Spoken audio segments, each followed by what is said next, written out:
Hello, welcome back to VID-O-RAMA, where we remember the VHS releases of the past in graphic detail. My name's Adwan Jones. I'm an artist, and each month on this channel I paint a tribute to a movie that we rented on video back in the day. And this month I am celebrating Spookies, released in 1986. As you can see, I've prepared the drawing beforehand and it's all set for painting. Remembered for its creature designs and a somewhat disjointed story, it's now considered a cult classic. And the story behind the making of Spookies is just as interesting and infamous as the movie itself, as it serves as a cautionary tale to anybody that's ever aspired to make a movie someday. Let me share that story with you as I paint my tribute to Spookies. The colours I'm using today are titanium white, Mars black, pale olive and process yellow. Detail is then applied with pens. As I said before, Spookies' plot is a little disjointed, to say the least, but I'll try and break it down for you. It's a story about a mixed batch of friends that find an old mansion that they believe to be abandoned. They decide to have a party there. However, the mansion is in fact inhabited by a warlock named Creon that has been keeping his bride preserved for over 70 years using human victims. The group find the Ouija board and a member of the gang is possessed by Creon, who uses her to summon up monsters that inhabit the board, I think. Unable to leave the mansion, the group split up and are steadily picked off one by said monsters. That's the bare bones of the film's plot, not the easiest movie to follow. But don't let that put you off. When I first watched it, I remember being a little confused but enjoying the great creature effects. Now, I don't want this to have a flat, boring background colour, so I thought I'd try something a little different. So I'm going to take this regular household sponge and I will cut a piece off like that. And with this, I will dab some paint on and then I will stipple effect the background just to make it look a little bit more interesting.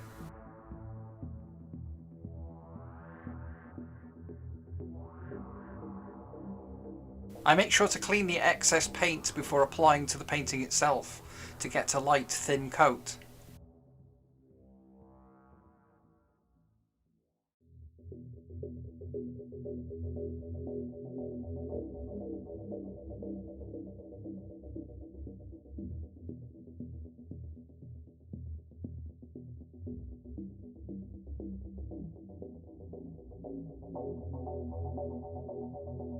I also thought I would flick some paint off my brush, just to give some variety of colour.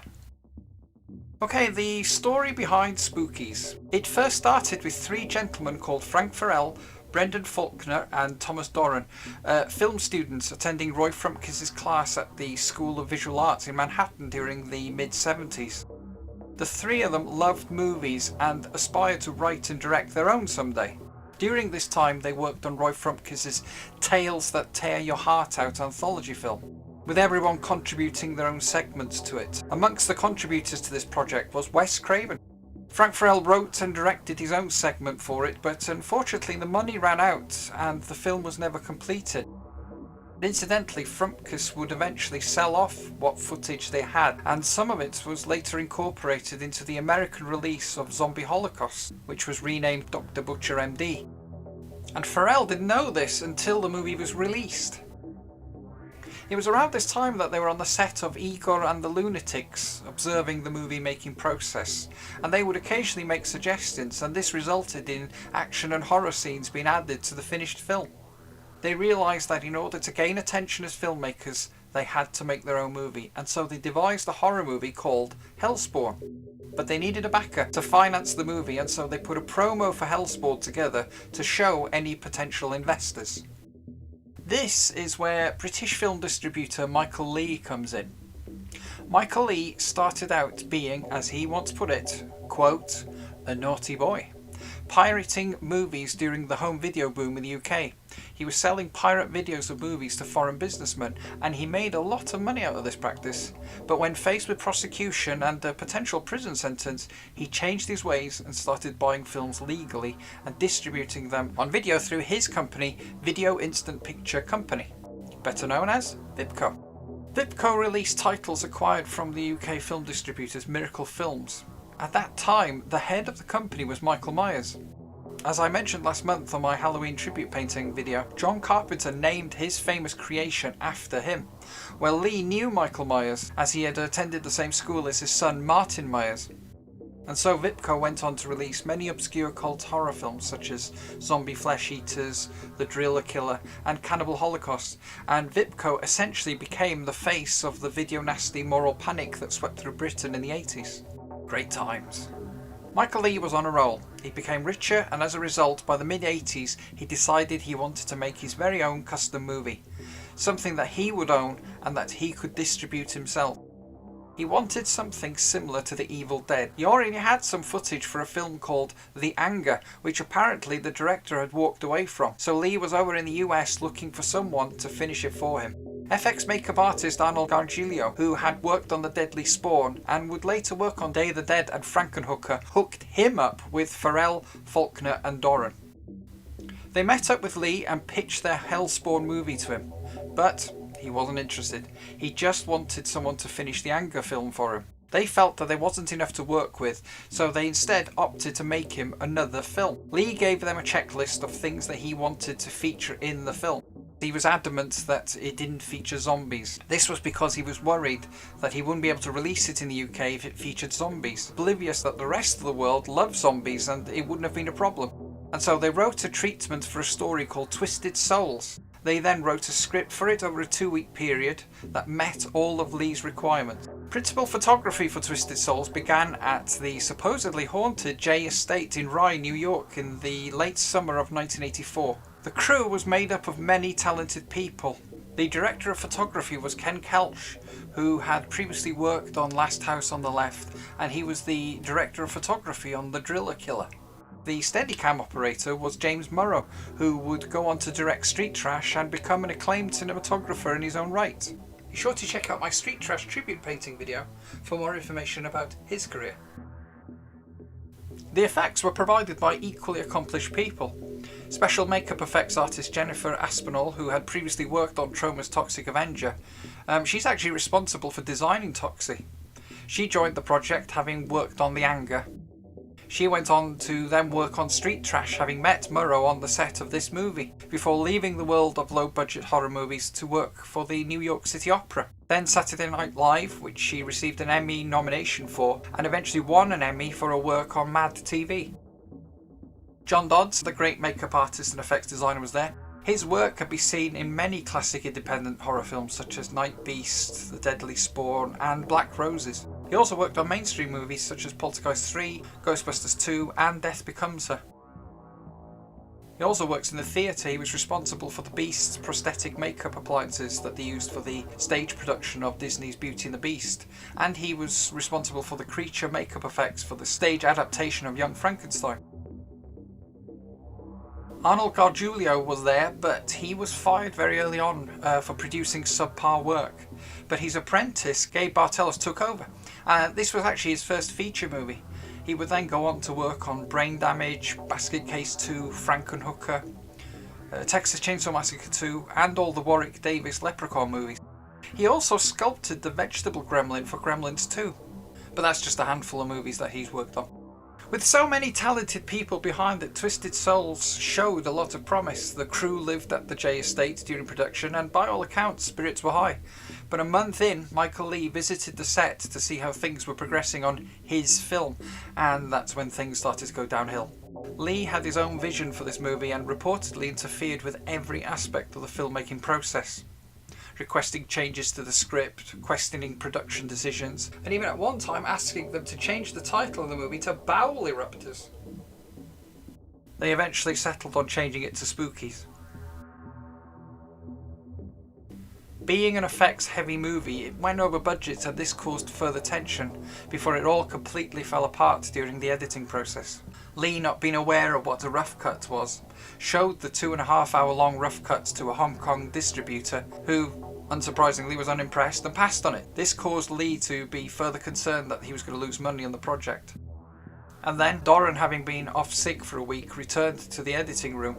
He discovered that Lee had undone all his work and re-edited the spider scene without his permission. And that was it. An argument ensued, voices were raised, and Doran left the project. As did Farel and Faulkner. And then the cast. And then Lee fired the special effects crew. This left him with a movie that was only 90% complete. Michael Lee needed a new director. Enter one Eugenie Joseph, who would later direct Mindbenders in 1987. She was hired by Lee to finish the film. Having watched the footage they already had, Joseph claimed that only 50% of it was usable. And as the cast had refused to come back for reshoots, they hired the new cast and added the Creon subplot, complete with Catman with a claw for a hand, a preserved wife, a creepy birthday party with lots of balloons, and lots of zombies. And so the movie was cut, re-edited, in the wrong order. Scenes in which were intended to have visual effects were left as is, and the newly shot scenes were peppered throughout. So this is why the story can be disordered at times. I wanted to reflect this in the painting. Two movies separated, not quite melding. So as Joseph tried to save the movie, Lee continued to make his demands, infamously insisting that fart sounds be added to the Muckmen scene. Of course, this decision made a scene intended to be scary funny. They added the sound effects to the scene just to prove a point to Lee, but he loved it, much to Joseph's dismay. She objected and was fired for it, only to be rehired the following day. The film was eventually finished. Lee had his movie, but at great expense financially for him, as it didn't really make as much money as he'd hoped, and emotionally and professionally for Frank Farel, Brendan Faulkner and Thomas Doran, who legally had no say in the handling of their movie and yet had their names attached to it, which had some bearing on future work in the industry. Frank Farel went on to be production manager and associate producer on Street Trash, and he also starred in the movie, playing the infamous dismembered derelict. Brendan Faulkner worked on several projects, including writing, directing and producing Killer Dead, aka Non-Vegetarian Zombies from Outer Space, which was released in 1992. Which incidentally featured several former Spookies cast and crew members, including Thomas Doran, who probably felt the backlash from an association with Spookies the most, having been denied access to the footage that he had filmed, and despite being turned away from Roger Corman's studio, he continued his efforts to make movies, pitching ideas and trying to raise funds for several projects, right up to his untimely passing in 2016. Spookies was given a limited theatrical release, and despite winning the Delirium Award for Best Special Effects at the International Science Fiction and Film Fantasy Festival, it wasn't a big hit. But it came into its own when it was released on video, where it gained cult status. Years later, Vinegar Syndrome restored the movie and gave it a Blu-ray release, which also featured the documentary Twisted Tale, The Unmaking of Spookies, which I highly recommend, by the way. So be sure to check out Spookies for yourself. Yes, the story's all over the place, but just keep what I've told you in mind and go easy on it. Thank you for joining me today and keeping me company. As ever, I hope that was of interest to you, and I hope you approve of the final painting. If so, perhaps you'll let me know what you think in the comments, and give the video a thumbs up if you're that way inclined. Have you seen Spookies before, or has this inspired you to seek it out for the first time? Let me know in the comments, I'd love to know. And feel free to recommend a movie that should feature in a future video. If you're new around here, be sure to check out the rest of the channel. There are many more horror paintings to be found. If you'd like to support the channel, there is a link to the Patreon page in the description. There is all sorts of goodies to be had there, and there is also a link to the Etsy store where you can buy prints. It all helps the channel out, so thank you. So until next time, good night out there, whatever you are.